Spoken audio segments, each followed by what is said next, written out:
got a very large reproduction on the table for us, and that's just so it's easier to see.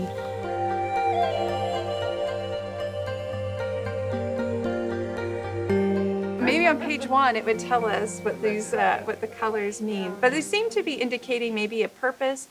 Today in the archives we were looking at a map, and it was a map from 1891 looking at what now we would consider to be Chinatown, and actually then was very obviously Chinatown. Things were named not by the name of a business, but by category. The red stands for brick material. Okay, so this is all brick. And that's Side brick. says brick on. It's mainly Yellow brick. stands for wood.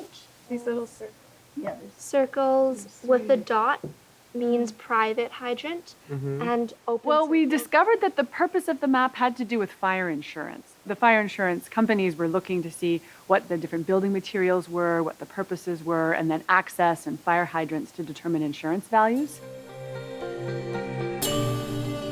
In 1858, Chinese immigrants arrived in Victoria from San Francisco following the news of gold on the Fraser River. In the second half of the 19th century, Victoria's Chinatown became a really prosperous and important economic center as the gateway between Asia Pacific and North America.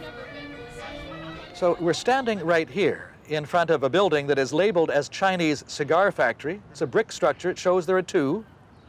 The part over here is Hip Lung Company. The name is still there. Kwong An Tai is the name up here. Now, the map doesn't give us those names. It just says that this was a Chinese cigar factory on that side. The next alley over, which is right there, is Theater Alley, or Hei Yuan Hong, so named because in the middle of the block, that building right there is one of the old Chinese theaters. It's gone now. Probably the person who has made this map was an English person, couldn't read and write down the Chinese names. What we can see on the building's name, it's just Chinese, Chinese, Chinese, Chinese. The people who run the businesses, the Chinese businesses, still have a loyal clientele of Chinese patrons. For example, Loy Sing, the oldest Chinese business still operating on the continent. So the gambling dens were upstairs. Look. Between the 1880s and 1908, the Port of Victoria became one of North America's largest importers of opium. The newspaper in New York, the Times, in 1891 ran a lead editorial denouncing Victoria's opium factories by name because a lot of the opium from here was smuggled into the States through Montreal. The fire insurance maps wanted to show the risk. And so if you have a restaurant or a factory where they're manufacturing opium, there's heat. And so there's a greater risk of fire. So that's what they really want to show.